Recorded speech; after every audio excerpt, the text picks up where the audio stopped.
Did you guys know that the United States pays $1 trillion per year on interest for our national debt? Not $1 trillion per year towards our debt, not paying it off, but towards the interest that is accruing on the $35 trillion plus in debt that we currently have for the United States.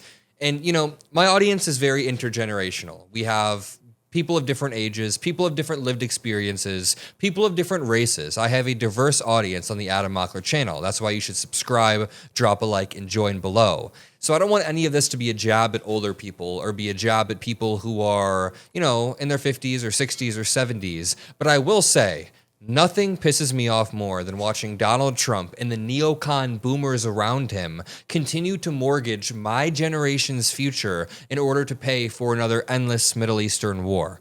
Again, it's not a jab at all old people or anything, but Donald Trump and the boomers around him, they do not give a shit. The people in the Bush administration, they did not give a shit. Obama spent a lot. He went to war as well. But what we're seeing now is different. Donald Trump is cutting taxes for the rich. He's cutting benefits for the poor. And he's going to war just like every other Republican administration has done prior. And it's at the cost of my generation. He's burdening my generation and millennials and other generations with debts that we'll have to climb out of. Like we are Sisyphus pushing a rock up a hill. It will be so incredibly hard when 15% of the federal budget in 2026, according to the CBO, is projected to go towards just interest. We have run this experiment time and time again with Middle Eastern wars. We have run this experiment time and time again with regime changes, and it fails every single time. It fails so horribly that we've spent trillions of dollars in the Middle East already, trillions of dollars that have been saddled on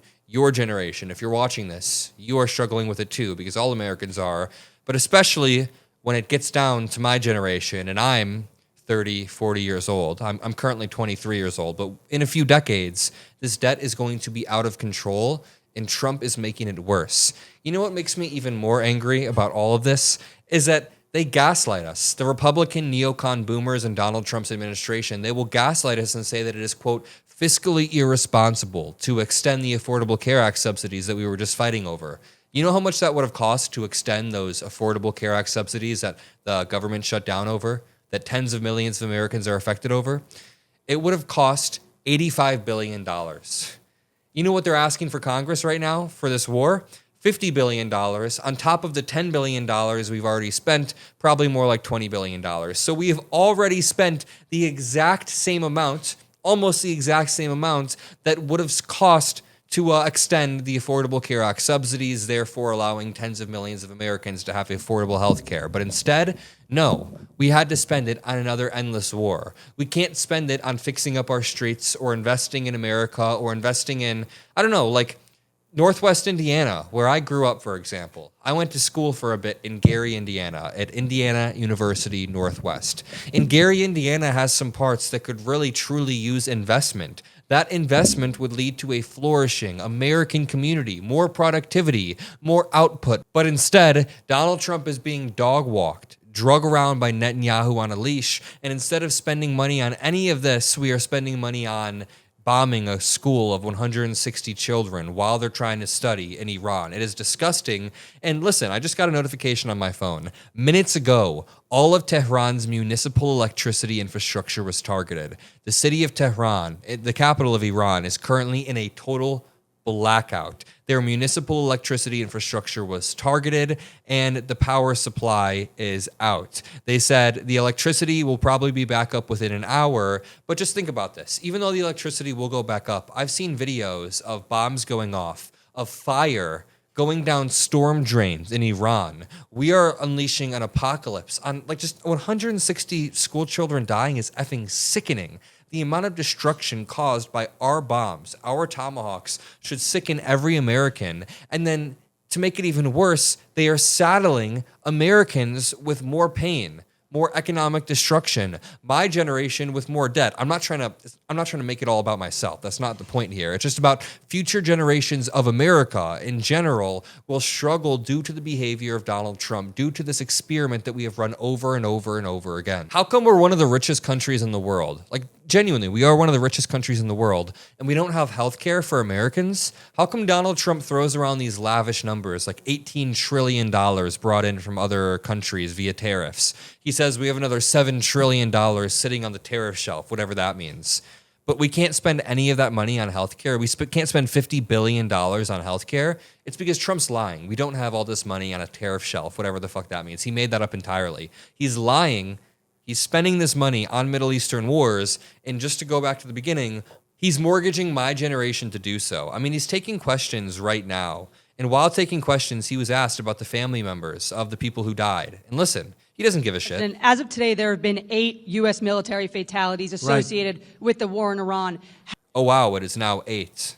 When I started working this morning and I got kind of engrossed in my work, it was 7. I must have missed that notification that it is now 8 U.S. service members who have died. Mr. President, as of today, there have been 8 U.S. military fatalities associated with the war in Iran. How many American deaths are you willing to have in this war? Yeah, good question. Well, as I said before, when you have conflicts like this, you always have death. And I was at Dover yesterday. I met the parents, and they were unbelievable people. They were unbelievable people, but they all had one thing in common. They said to me one thing, every single one: finish the job, sir. Please finish the job. And I'll leave you at that. Thank you very much, everybody. Thank you.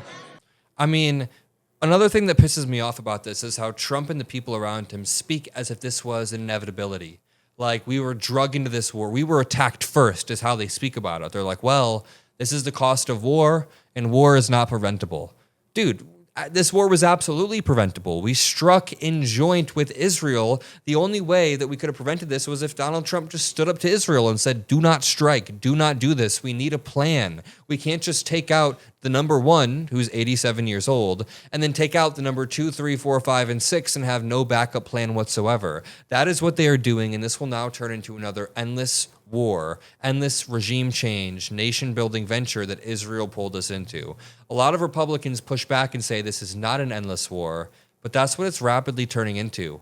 The Republican administration, Trump's administration, very smugly labeled this the 12-day war, and that was 8 months ago. Now we are re-entering the conflict, striking again. U.S. service members are dying. We're at 8 now. We're going to be reaching a dozen before we know it, and Trump is still going to be saying this is the necessary cost when war happens.